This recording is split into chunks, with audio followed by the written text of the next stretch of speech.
Hey guys, sitting down here. This is going to be my chapter review to One Punch Man 105 and 106.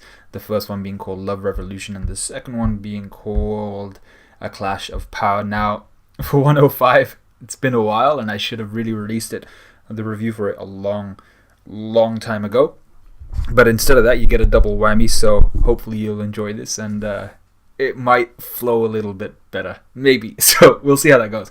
But both these chapters were awesome. I really enjoyed exactly what went down in both these chapters. So let's get down to what we learned without making this too long, hopefully. So first, Pooty is one durable mofo. He gets attacked, and the attacks are stacked by a whole bunch of different monsters, specifically chosen by Gyoro to take out Pooty. So there's that element of it as well. It shows that these monsters, even though they should technically be good against Pooty, he's better than that. He's somehow gotten more powerful, kind of as Pooty, but it's one punch, you know. So a combination of different forms of attacks hit him, and he's fine. It was fire, electricity, supersonic waves, ice, wind, poison, parasitic eggs. That's some weird shit. And I love how, although Pooty gives this kind of weird speech on how he accepts the pain with his deep love, a technique he calls his angel hug, he's still bleeding from his forehead and stuff like that. But the reality of the situation is this guy tanked some really dangerous attacks, especially because they were specifically chosen to take him out.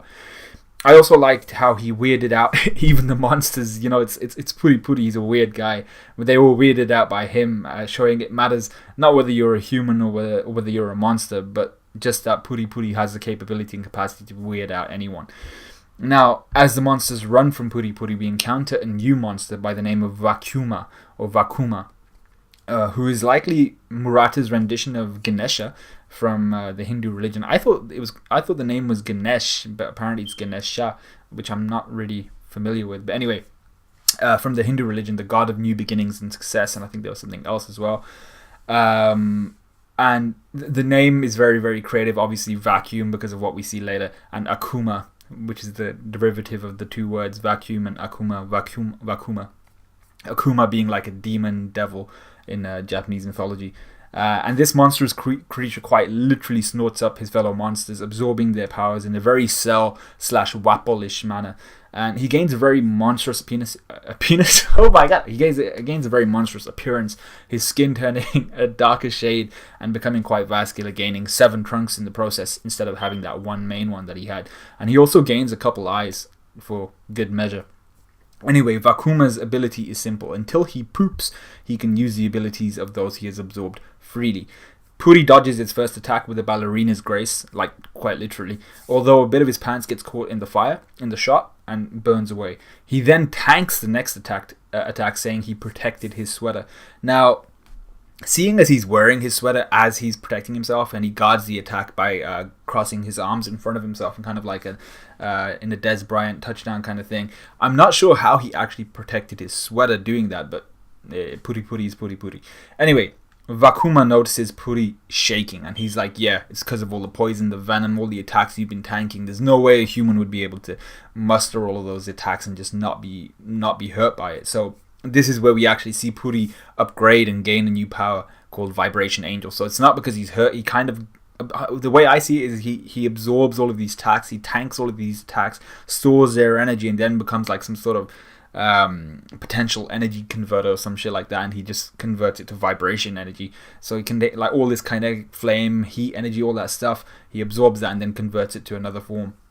And this literally allows Pooty to vibrate at incredibly high frequencies and intensities, somehow increasing his destructive capabilities immensely. He touches a wall with a finger and destroys the whole structure, the entire structure, showing just how intensely he's vibrating.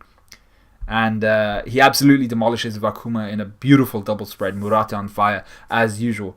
Pooty is then challenged by his prison mates, who keep reiterating to Pooty how much they hate him for what he did to them in prison, with someone mentioning a deep kiss sentence. I don't know what that is, but you're free to be imaginative and creative as to what that is. Now, while they wail on Pooty, who's taking no damage at all, Pooty keeps telling them how he wants to save them, how they've been corrupted, which might hold some elements of truth, seeing what we saw from some of the guys in the fighting tournament, the super fight tournament.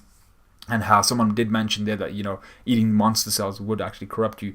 But he also talks about how he remembers the deep bonds they share. In reality, the prisoners just want to kill the guy, but obviously Pooty's not about that life. And suddenly, Nyan pops up out of nowhere, gravely wounding Pooty. Now, I was disappointed here, as I really wanted to see more of Pooty and him trying to actually fight Nyan. Now, as it turns out, we obviously got more of that. So what happens is Nyan's attack awakens another ability in Pooty, whose wounds heal like very quickly. They just heal over, and suddenly his body is coated in very thick hair. And this hair acts like Busoshoku no Haki, essentially. Very much like, what's his face? The guy that Law sliced into, I've forgotten his name. It was one of Doflamingo's boys. And it's basically like Busoshoku no Haki, cladding Pooty in a very durable armor. As usual, Pooty names it something weird, Angel Bristle Armor. And with that, he tries to fight Nyan, who is reminded of his owner when he was still a normal house cat. So that's kind of a backstory there. What's his name? Nyan was a regular house cat, and then through some means, possibly through the hatred of his owner for her loving feelings towards him, he just exploded into this dragon-level monster. Anyway, not wanting to deal with that shit, Nyan shows us one of his abilities. He can squeeze through the tiniest of cracks, much like a normal cat, and using this, he tries to escape. However, Pooty then combines his bristle armor and his vibration angel thing to literally swim through the walls and the ground, kind of like Senor Pink, but rather than actually swimming through and like separating the floor around him like water, he actually just breaks through the rock, and it resembles swimming through it. We're then given a short chase scene where Nyan comes full circle and passes by the prisoners again, trying to offload Pooty on them. However, Pooty swims through the ceiling above them, inadvertently squishing them all and murdering them all. And when he notices this, he cries tears of sorrow, but he hopes that, the prisoners and all his darlings will watch over him in the future as he continues to fight, much to the anger of one of the dying prisoners whose head is still there, his brain's still active, and his dying breath, he's just like, fuck you. I was like, that's pretty funny. Now, it's important to note that Pooty's bristles fall off here, so we'll see if he can re-equip them, which I assume he can. One Punch 106, A Clash of Power. So we then come to this powerhouse of a chapter. It starts with Nyan having escaped Pooty, with Pooty simply stating that any other of the S-Class heroes would be more of an issue for Nyan than he would be at this time. So there's no point in Nyan going around seeing if he can take out another hero, because realistically Pooty's probably his best shot. We then switch over to our boy Super Alloy Darkshine, who fights against the demon class monster Bug God. R.I.P. This fight was awesome because of the way it ended and because of Bug God's insane transformation, but what else did we learn? First, Darkshine says his ultimate goal is to obtain the power of an insect. Now, what the fuck does this mean? I can only think of two things. One, insects such as ants are known for their phenomenal strength in comparison to their mass. I think this is a result of their kind of wide base of support, their exoskeletons. I'm not sure what else contributes, seeing as I'm no expert on insects, so I can't really comment any further on that. Either way, Darkshine is impressed by the strength of insects, and that's his ultimate goal. I'd argue that he already possesses that, but okay. 2, it could also be because a lot of insects have a dark and shiny carapace of some sort, very similar to the skin of our boy Darkshine, which has probably inspired him further to want to be like an insect. Once again, I'd argue he already has that, but okay. We then see Darkshine lose his cool for the first time, I think, ever, as he expresses how disappointed he is in Bug God, who is not only weak, but he doesn't have a shine of any sort. He's like, you don't even have a shine. You don't even have a Darkshine. And I was like, okay. So Darkshine then gives Bug God a very clear warning, and I think this will carry over to the future as well, seeing as it is quite a distinct warning, obviously apart from one person. So the warning is there are 3 heroes he must never anger. He's talking to Bug God. The first is King, the strongest creature on Earth, Kaido, essentially. The second is the strongest Esper in their world, Tatsumaki. And the third hero he mentions is Darkshine himself. Now, I don't want to be that guy, but Darkshine seems to have been pretty late in the provisioning of this warning. The guy's already pissed you off and you're telling him not to piss you off. I mean, it doesn't really sit well with me. But either way, the only 2 really on that list who are probably worth their grit are Tatsumaki and Darkshine himself. So growing angry himself, Bug God undergoes an awesome transformation, gaining 4 more arms, very Goro-ish from Mortal Kombat, more armor and a more gothic appearance, looking very much like a gargoyle, but like living and just immensely insane. So they both take their stances like Pokemon preparing for battle. That's what that kind of panel reminded me of. and Darkshine's no, sorry. So they both kind of stood in that pose, preparing for battle. Darkshine's in like this very classic kind of Mr. Olympia kind of pose. He's just contracting his traps over his delts and over his freaking chest. But Bug God then attacks first, Darkshine tanking all of his attacks. Darkshine's patience eventually wears real thin, and with a swivel of his hips, he hooks Bug God's body.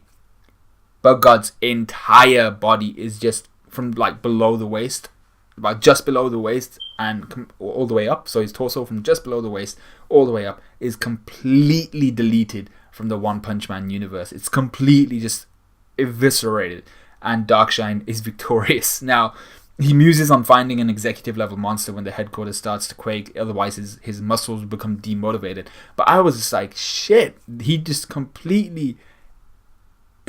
sent this guy to a new dimension. He like Bug God's gonna appear, like his upper body at least, his legs are still gonna be in the One Punch Man universe. Next week we're gonna get his freaking just his hips and the rest of his body appear in My Hero Academia just dead on the floor, and I'm gonna be like, yo shit, this guy got freaking transported between dimensions. Like he got slapped the fuck out of. Anyway, the next part we come to is gonna be, well, would have been slightly disappointing for Rover fans. And we see the dog growling at someone, Rover's anger probably being the reason for the whole kind of headquarters of the Monster Association shaking like a biatch. However, the hero he's up against is none other than Saitama. Like, if you were up against any hero, the one you wouldn't want to be up against is Saitama. And that's the one that Rover draws in this situation. And Saitama, being Saitama, very quickly loses his patience and tells Rover to sit down while punching him through the air. Now, this punch was spectacular, insanely drawn, as we see what the impact of it does, absolutely destroying multiple layers of the Monster Association headquarters in a very kind of circular slash, not completely circular, it was almost like a spiral fashion. It wasn't really helical either, because the circle kind of expands as it goes outwards, but essentially what I'm trying to get across is incredible destruction. A very kind of circular explosion of pure power just eviscerates the entirety or a lot of the Monster Association. And this is a huge impact and explosion, because we see everyone of note apart from King, the samurai apprentices, and the newly resurrected ninja, and probably a few others, but we see basically everyone of note as of now react to the immensely powerful shockwaves they feel. I assume the heroes think it's a monster, whilst the monsters think it's a hero. Although Tatsumaki then comes out and says, when at the end of the chapter, she does mention that it's one of your, she thinks it's one of the executives that just got bit slapped, which is true, but that might have just been her trash talking as well. Now, I also love that we saw Flashy Flash he's just approached the corner, and he's in the process of using his sword to kind of direct which way he should travel down next. So I thought that was a really nice touch as well. We see Second Gal, Mizuki, and the other surface heroes shit their pants, not knowing who the hell that could be, or more importantly for them, what the hell that could be. So Nyan sees this occur through a crack in the wall, what Saitama did to Rover, and tries to surprise butt-sex Saitama. Obviously, not a good move. He lands some vicious swiping blows on the back of Saitama's bald head, but quickly regrets his decision and realizes he's in way over his head, and escapes as fast as his legs would carry him. A thing to note here is we see Rover's eyes crossed out, but his body is still intact. So considering how powerful that punch was, Rover did a really good job of staying in one body and not being blown to smithereens. Not that was much of his choice, to be fair. With that, we see the end of the chapter, or the end scene of the chapter, where Tatsumaki walks in on Gyorogiro, who begins the fight by bringing the ceiling down on Tatsumaki. What a chapter. Now, I fully believe that Tatsumaki in the next chapter will either destroy Gyorogiro, but what will happen after that, or maybe as she reaches like the precipice of destroying Gyorogiro, will Gyorogiro call out to Orochi, something like that, and will Orochi interrupt?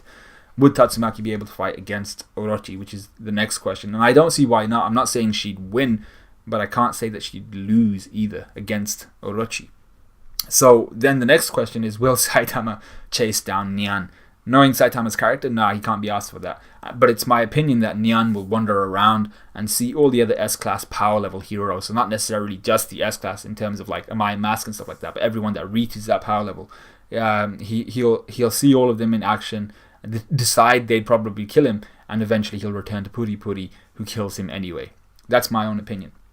But that was awesome. Just seeing Darkshine in this chapter was amazing. But if you guys want to hear kind of more in depth, more chilled out response to this or reviewing of this chapter, go check out the One Punch Man podcast on Grimm's channel, where you'll see myself. Looks like it's Matt, Satsuki, you'll see Kishin, you'll see Zonin, and Grimm himself. All of us just going in on what we felt about the chapter. And whenever it's One Punch Man, there's no complaints. So let me know what you guys thought of this chapter. Let me know what you guys thought of this review. Go watch the One Punch Man podcast. And I'll see you guys hopefully tomorrow when I release both One Piece and My Hero Academia. So see you guys in a bit.